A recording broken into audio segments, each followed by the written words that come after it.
आज बिना किसी फ़िल्टर के साथ बात करेंगे, चूँकि बिहार का इलेक्शन 2025 के अक्टूबर-नवंबर में आने वाली है, तो आज बिना फ़िल्टर के साथ बात करेंगे कि आखिर ऐसी सारी चीज़ें हमारे बिहार में क्यों हो रही है कि जहाँ एक ही पॉलिटिकल पार्टीज़ के लीडर पिछले 20 साल से कंटिन्यू रख रहा है और अभी तक बिहार में चेंजेस लाने के लिए 20 साल इनफ होता है यार।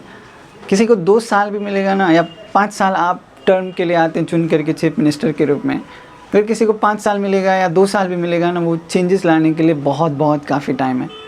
पिछली जो सरकार नीतीश कुमार की है पिछले 20 साल से, इतने टाइम में बहुत इनफ हो सकता था, बिहार अव्वल दर्जे पे आ सकता था। मैं किसी पॉलिटिकल पार्टीज़ के लोगों को मैं क्रिटिसाइज़ नहीं करने वाला, ना ही मुझे प्रॉब्लम है किसी और पॉलिटिकल पार्टी से कि मुझे इसके अगेंस्ट में बोलना, मुझे उसके अगेंस्ट में बोलना और इसके पक्ष में बोलना।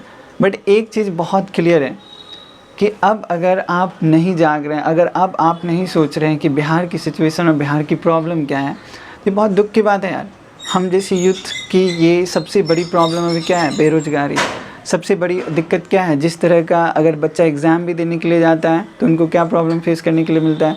वो एग्ज़ाम दिया, पेपर लीक हो गया, कई बार धांधली देखने के लिए मिलता है। हर एक प्रॉब्लम हम लोगों को देखने के लिए मिलता है। बिहार का एजुकेशन सिस्टम देख लीजिए किस हद तक ख़राब है। सिर्फ यही नहीं, स्वास्थ्य विभाग देख लीजिए, जब ये लोग कभी पॉलिटिकल रैलीज़ निकालता है या फिर कहीं पे उनका अपना वो सम्मेलन होता है, तो वहाँ पे ये लोग डिफरेंट के वादे करता है, बहुत तरह की बातें बोलता है, लाइक कि हम एजुकेशन पे काम करेंगे, हम शिक्षा व्यवस्था पे काम करेंगे। हाल ही में मैंने देखा कि विक्रमगंज में जो सम्मेलन हुआ था इन लोगों का, जो भी प्राइम मिनिस्टर नीतीश कुमार सब लोग आए थे, तो वहाँ पे ये लोग वही बातें कर रहे थे, एजुकेशन पे काम करेंगे, स्वास्थ्य विभाग पर काम करेंगे, ये सारी चीज़ें। बट आज देख लीजिए सिचुएशन क्या है। मैं ये नहीं कहूँगा कि पहले से हालात ठीक नहीं हुए, हालात तो ठीक हुए, बट एज़ कम्पेयर टू जितना होना चाहिए, क्या उस लेवल पर हालात ठीक हुए? नहीं बोल सकते हैं आपकी ठीक हुआ। 20 साल आपके पास इनफ टाइम होता है किसी चीज़ को ट्रांसफॉर्म करने के लिए। आप यहाँ से सीधे यहाँ ला सकते, इस लेवल का ट्रांसफॉर्म किया जा सकता है। आपके पास रिसोर्सेस है, ग्रोथ रेट ठीक ठाक है, सब ठीक चल रहा है, फिर आप इतने पॉलिसी मेकिंग में, डिसीजन मेकिंग में इतने कमज़ोर क्यों हैं? आप क्यों नहीं काम कर पा रहे हैं? सबसे बड़ी प्रॉब्लम यही है कि सरकार अब जो है निरस्त हो गई है। मतलब जो लोग अगर ये समझ जाए कि यहाँ की जनता हमें ही चुनेगी और यहाँ की जनता हमारे लिए ही बनी हुई है, वो आदमी कभी भी इस डर से नहीं आगे बढ़ेगा कि अगर हमने काम नहीं किया तो आगे अगले आने वाले चुनाव में फिर हम हार जाएंगे। ये बहुत ज़रूरी होता है। डर इंसान के अंदर रिस्पॉन्सिबिलिटी पैदा करता है। अगर किसी के अंदर डर है तो वो रिस्पॉन्सिबल होगा, वो ज़िम्मेदार होगा। और जो सरकार अगर लगातार चलती रहेगी, उन्हें कभी डर रहेगा ही नहीं, क्योंकि उनको पता है कि अगर हम इस बार पिछले 20 साल से हैं तो अगले 5 साल के लिए भी हम आ जाएंगे, नो डाउट। फिर अगले 5 साल के लिए वो फिर चुन करके आएगा। फिर वो उनको पता है कि फिर काम नहीं भी करेंगे तो फिर कंटिन्यू रखेंगे, फिर काम नहीं भी करेंगे तो फिर कंटिन्यू रखेंगे। ऐसा ही होता है। बिहार की राजनीति तो आपको पता ही है। नीतीश कुमार ऐसा चाल खेलता है कि वोट किसी को दो, जीतने वाले हम ही हैं, चीफ मिनिस्टर हम ही बनने वाले हैं। बीच में उनका बीजेपी वालों के साथ, एनडीए ब्लॉक वालों के साथ थोड़ा सा इधर उधर हुआ था, फिर वो उन्हीं के साथ जुड़ गए क्योंकि इलेक्शन का टाइम है। इलेक्शन का टाइम आया, फिर फुल चाप पे सब लोग मोहर लगाएगा और जा करके फिर वो जीत जाएगा। एंड यही तो गेम है, यही तो गेम वो खेल रहा है राजनीति में। और इसके अलावा भी आप देखेंगे कि लोग कभी भी, मतलब अब जो लालू जी की पार्टी थी कुछ समय पहले, अब उनके पार्टीज़ को लोग पसंद नहीं करते हैं। रीज़न, क्योंकि लालू प्रसाद यादव ने एक घोटाला किया था, चारा घोटाला, लोगों का मानना है और ऐसा क्लेम भी हुआ है। लोग उस बिहाफ पर उस इंसान को अब जज करते हैं, क्योंकि लालू प्रसाद यादव ने गलत किया तो उनके बेटे तेजस्वी प्रसाद यादव भी गलत करेगा। आप एक बात बताओ यार, मजदूर का बेटा मजदूरी बनता है क्या? किसान का बेटा किसान ही बनता है क्या? मतलब ज़रूरी नहीं है। जो कभी गुंडा होता है क्या, गुंडा का बेटा गुंडा ही बनता है क्या? उसमें चेंजेस आता है यार। वो ये डिपेंड करता है कि वो पर्सनैलिटी कैसा, वो इंसान कैसा है।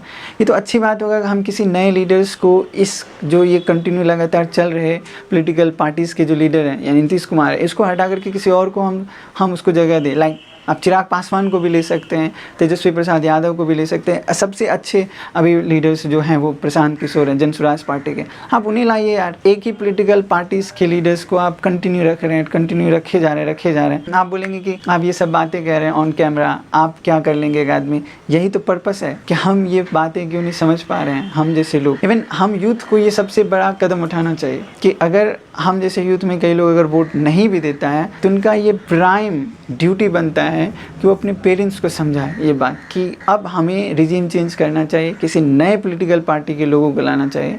आप किसी को भी लाइए, मैं किसी के पक्ष में नहीं बोलूँगा, किसी को भी लाइए। चिराग पासवान को लेते हैं, तेजस्वी प्रसाद यादव को लाइए, प्रशांत किशोर को लेते हैं या और भी कोई अगर पॉलिटिकल पार्टीज उनके लीडर्स को लाइए, बट रिजीम चेंज कीजिए। अगर आप रिजीम चेंज ही नहीं करेंगे तो ग्रोथ रेट बहुत कम होगा, आप नहीं बढ़ सकते हैं आगे। फ्रैंकली मैं कह रहा हूँ, बढ़ ही नहीं पाएंगे आप। जो आदमी को डर ही नहीं है कि हम अगले बार हार सकते हैं, क्या काम करेगा यार?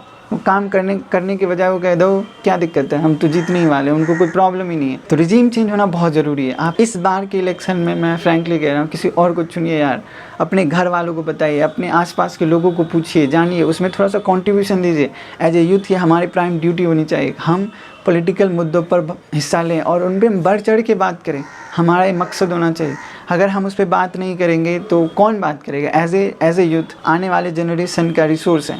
आप अगर बात नहीं करेंगे, हम जैसे लोग बात नहीं करेंगे, we are not going to progress, हम प्रोग्रेस नहीं कर सकते। अभी के टाइम में जो हमारा शिक्षा व्यवस्था है इतना गंदा हो चुका है। आप देखिए यार, हर प्राइवेट स्कूल वाले का फीस देखिए। गरीब लोगों को गवर्नमेंट स्कूल मिला है, वो स्कूल जाता है, वहाँ पे कैसी पढ़ाई मिलती है आप सबको पता है। प्राइवेट स्कूल देखिए कि चमकता जा रहा, बढ़ता जा रहा, बड़े बड़े स्कूल क्रिएट किया जा रहा है, करते जा रहा है, उसमें लोग पैसा लेते जा रहा, प्राइवेटाइजेशन ऑफ स्कूल होते जा रहा है। मतलब प्राइवेट वालों का तो बोलबाला है पूरी तरह, और उनको वही अफोर्ड कर सकता है जो थोड़ा सा मिडिल क्लास से ऊपर है, वही अफोर्ड कर पाएगा। नॉर्मल पीपल अफोर्ड नहीं कर सकता उसको। और इतना अगर गैप रहेगा, इनइक्वालिटी रहेगा, अगर प्राइवेटाइजेशन इंक्रीज होगा तो क्या होगा? इनइक्वालिटी राइज नहीं होगा। इनइक्वालिटी राइज होने से आपको क्या लगता है? गरीब लोग कभी उस हद तक पहुंच ही नहीं पाएगा जितना कि एक अमीर इंसान पहुंच सकता है। तो दिस इज द टाइम हम लोगों को बात करने की जरूरत है। किस पॉलिटिकल पार्टीज को वोट देना चाहिए या किसे वोट नहीं देना चाहिए, ये मैं आप पे छोड़ता हूँ। सब लोग सोचने वाले इंसान है, सबको पता अच्छे बुरे की समझ क्या है। बट इस बार प्लीज़ सरकार बदलिए, किसी नई सरकार को लाइए।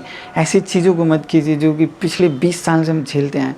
हम जैसे यूथ के पास कुछ नहीं है, स्किल्स है, आपके सामने बैठ के वीडियोस बना रहे हैं। दीज आर द प्रॉब्लम्स जिसे हमें बात करना चाहिए। As a youth this is your prime duty to make sure that you should say your parents that vote to those person who are really well, who are really capable for making the growth of the state, right. Thank you for the participation in the political मुद्दा। बने रहिए हमारे साथ।